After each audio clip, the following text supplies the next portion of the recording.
Before he turned 19, he won everything, but somehow he wasn't the first pick in the NBA draft. 6 years and many records later, Luka Doncic is one of the most talented basketball players ever. My basketball journey has been a lot of fun. I've always had a ball in my hand. In this video, we'll analyze the amazing talent of Luka Magic and tell the unlikely story of how a kid from Slovenia became one of the biggest stars in the NBA. Luka is for real now.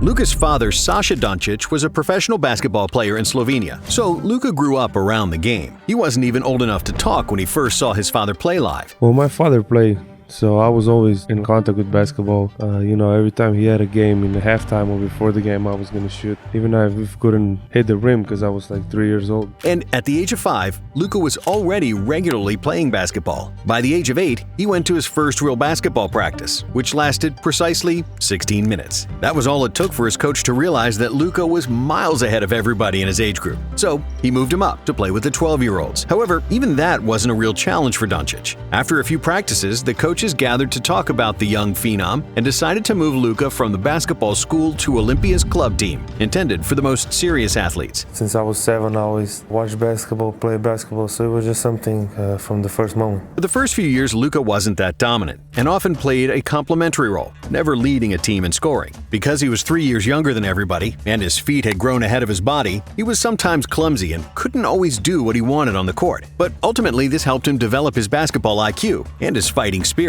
Even though the age gap affected how his teammates related to him off the court, treating him like a younger brother, Luka refused to be treated that way on the court and never allowed anybody to bully him.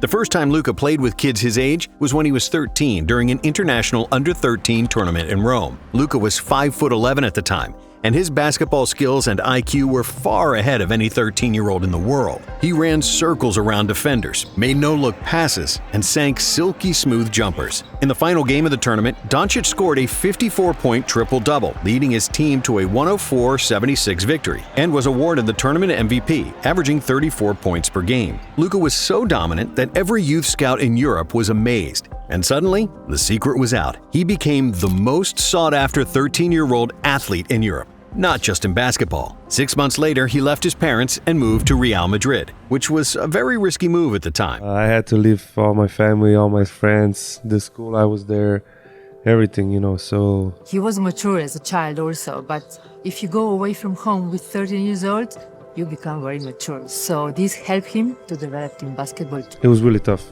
I didn't know nobody. Actually, I almost didn't speak English either. I just know how to say hello, how are you, and that stuff. Nobody spoke my language. I didn't speak Spanish, so it was really tough. And that's how I learned Spanish so quick. In 3 months, I was just doing nothing. Just be there, listen, be quiet. Luka didn't know Spanish. He was far removed from his parents at a very young age. And maybe even more importantly, Real Madrid wasn't invested so much in basketball, as they were very much a football club first and foremost, and the basketball team hadn't won a single trophy in 5 years. Going to Madrid or Barcelona as a young player, no matter how talented they are, more often than not isn't a winning combination. And the number of young players who go there and never play for the first team is huge. But Luka wasn't going to back down from a challenge. He again started playing with older kids, dominating youth tournaments and winning MVPs. He quickly learned the language and acclimated to Spanish culture. And after just 2 years, at the age of 15, he started practicing with the senior team. At 16, he made his debut for Madrid, becoming the youngest player ever to play for Real, and the third youngest debutant in league history. For the 2015-16 season, Doncic became a regular member of Real Madrid's senior team. And when he made his EuroLeague debut, he became only the 21st player ever to play in the EuroLeague before turning 17. And he was 17, and he would make some passes that I don't even know how he was doing that. And his IQ was so good at 17. And then, in the 2016-17 season, Luka exploded. In December of 2016, before he even turned 18, Doncic became a Player of the Week in the Spanish League. And 4 days later, against Zalgiris, he was named MVP in the round of the EuroLeague, becoming the youngest player ever to do so. But it's not only the accomplishment that was impressive, it's how Luka did it. He took 2 clutch shots in the last minute of the game like a cold-blooded vet, making both to win the game. Doncic, another 3, oh my God! Luka also wasn't just some reserve that got hot. He was actually a starter and the best player on the floor in the strongest competition in Europe. No 17-year-old should be able to take over a game like that, wave off his teammates in the clutch, and take those shots with no fear. But Luka was bred all his life for those moments, always playing against more experienced competition. By the end of the season, he was named EuroLeague MVP of the round 3 more times, was awarded the EuroLeague Rising Star by a unanimous vote, and claimed the Spanish League Best Young Player award. After the season, Luka joined the Slovenian national team to compete in the 2017 Eurobasket. There he formed a backcourt with Goran Dragic, a guy that used to play with his dad, when Luka was just a 6-year-old ball boy. He was like 2, he would come and watch, he would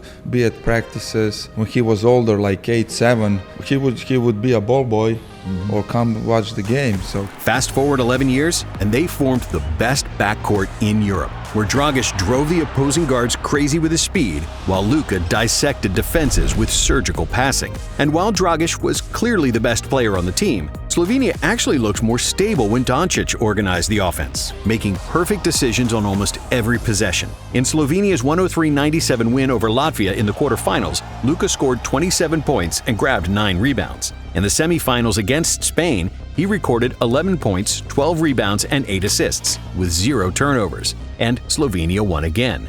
In the final against Serbia, Luka had 8 points and 7 rebounds. He takes it all the way. Oh! How about that from Luka Doncic? Before exiting the game in the third quarter due to an injury. But Dragic was an unsolvable mystery for everybody, and with his 35 points, Slovenia won gold.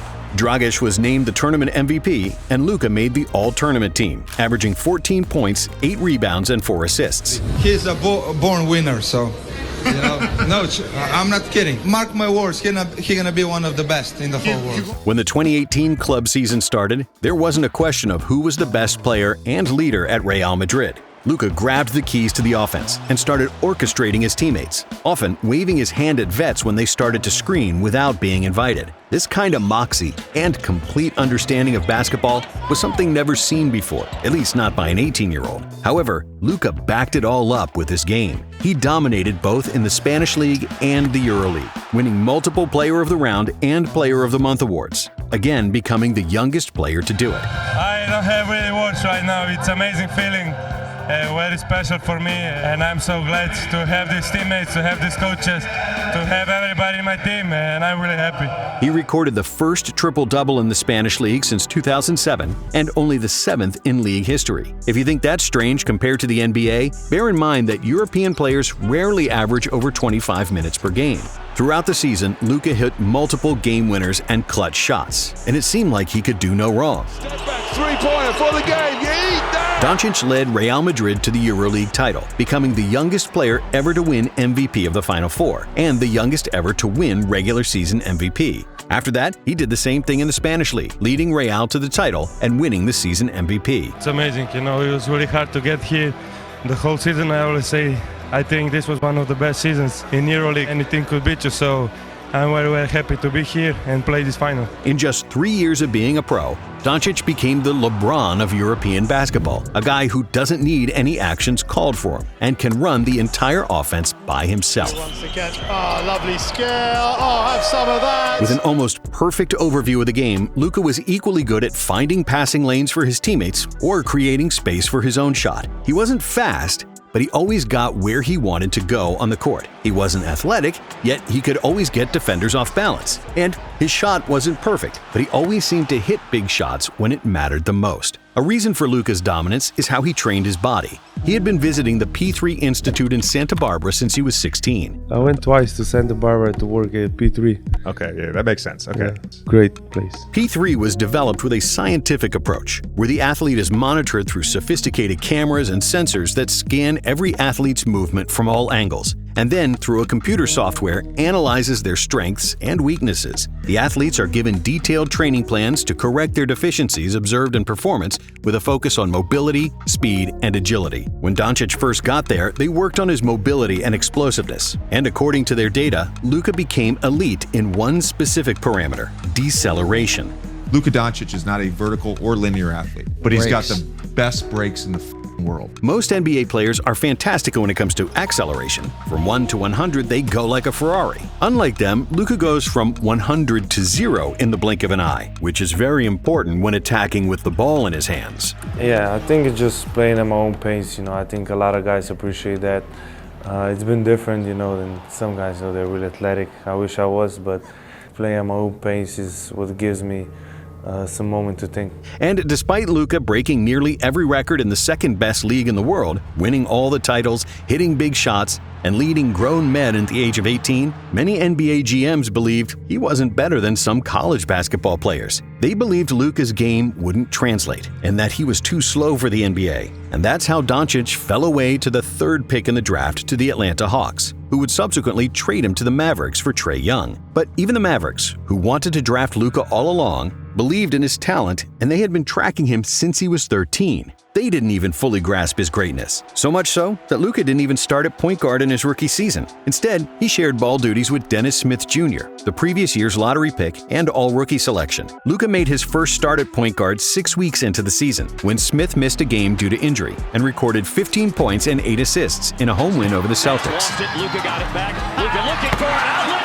Doncic then averaged 20 points, 7 rebounds, and 7 assists during an 11-game stretch in December, after which the Mavs realized they had, by far, the best player in the draft. In January, Luka became the youngest player ever to record a triple-double, and the first teenager in NBA history with a 30-point triple-double and multiple triple-doubles. Doncic was just the 5th player in NBA history to average at least 20 points, 5 rebounds, and 5 assists in his rookie year. First of all, I would like to make the playoffs, but personally, I think every rookie wants to win the Rookie of the Year. And he was just 2 votes shy of being the 6th player ever to win Rookie of the Year unanimously. He's passed that next up after his first season. You knew Luka's gonna be that guy, and he's that guy now. Early in his sophomore season, he became the fastest player to reach 2,000 points in the NBA, 5 games faster than LeBron James, 10 games faster than Durant and Carmelo, and 75 games faster than Kobe Bryant. Once he got acclimated to the NBA, Luka became not only the most important piece in the Mavericks system, he was the system. A guy who pulled all the strings and made everything go. Doncic averaged 29, 9, and 9 for the season and made the first team All-NBA, becoming just the 2nd player behind Tim Duncan with that honor in his first 2 seasons. But when the playoffs started, Luka took it up a notch. In his first playoff game against the Clippers, he scored 42 points, which was the most ever in an NBA playoff debut. In Game 4 of the series, Luka became the youngest player in NBA postseason history with a 40-point triple-double, scoring 43 points, 17 rebounds, and 13 assists, including this dagger for the win. Back to Doncic. Doncic pulls up, 3-pointer. Bang! Bang! It's good! Doncic wins the game at the buzzer! However, the Clippers still proved too strong for Dallas, winning the series in 6 games, despite Luka averaging 31 points, 10 rebounds, and 9 assists. In his 3rd year, Luka continued to break records, again making first All-NBA team and finishing 6th in the MVP voting. Dallas again matched up with the Clippers in the first round, and Doncic was even better this time, averaging 35, 8, and 10. But the Mavericks lost again, this time in 7 games. And just like with all great players, doubters started to arise. How come Luka is so great but can't win in the playoffs? But the only difference between Luka and Michael Jordan, for example, is that Luka got that criticism earlier than anybody, since he was still only 21 years old. And when the 21-22 season started, Luka came back with a vengeance. In 2 back-to-back games against the Clippers, his favorite customer, Doncic scored 96 points, including a career-high 51. During February, Luka became the first player in NBA history to average 30 points, 10 rebounds, and 8 assists per game while shooting at least 40% from three-point range in a calendar month. And he once again made the All-NBA first team. But even more importantly, the Mavs finally started winning in the playoffs. They got past the Jazz in the first round, which secured them a tough matchup against the defending Western Conference champion Phoenix Suns. It was a tough, evenly matched series, with the home team winning each of the first 6 games. Game 7 was played in Phoenix, and the world expected the Suns to advance. Instead, we saw a complete abomination and a total blowout. 27-point lead, down goes Johnson, 3, oh no, they're shredding him! At one point, the Mavs had a 46-point lead, and Doncic sunned Devin Booker, who openly mocked him in the previous game.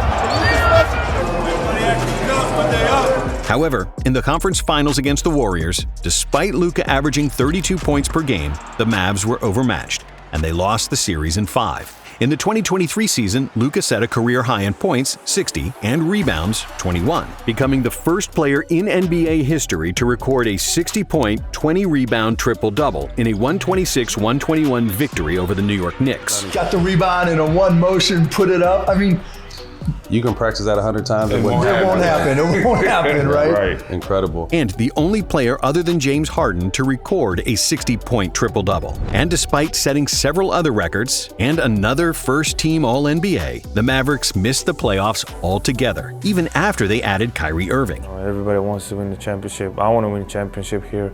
So it's our goal, every season is the same goal.